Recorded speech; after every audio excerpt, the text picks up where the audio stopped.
Трейдингда сабырдың орны. Көпшілік жағдайда сабыр сөзін именно трейдинг сферасында күту сөзіменен алмастырсақ та болады. Себебі сіз трейдер сипатында бағаларды анализдеп, яғни техникалық анализ, фундаментал анализдерді көріп шығуыңызда, ол 15 минут уақытыңызды алуы мүмкін. Ал бұйыртпаларыңызды жайластырып қойып, тейк профит стоп-ластарыңызды қоюды есе, бұл ең кемінде 2-3 минут уақытыңызды алады.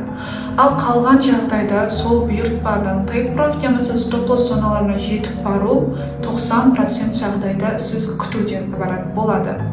Демек, трейдингда айны осы 90% адам күтуді әмелге асыра алмағалықларының себебінен де бұл жерде жақсы ғана пайдалардан махрум болуы, немесе үлкен срифларға алып келуі мүмкін.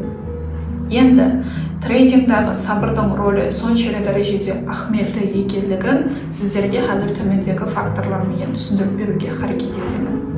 Бірінші нәубетте жоғарыда айтып өткеніміздей жағдайда көпшілік адамдар пуларының минусқа кетіп баратқанлығын, ямасы қорқып жауып тастайды, ямасы көбірек пайда көріп жатқанлығын көріп, ашкөздік етіп маған сол да жетеді деп көбірек пайдаға кіруіне жол қойып бермейді.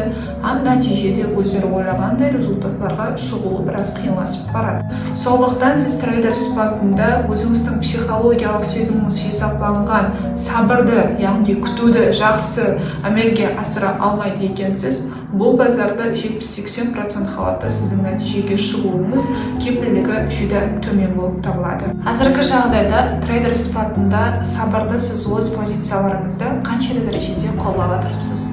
Комментарияда жазып кетіңіз.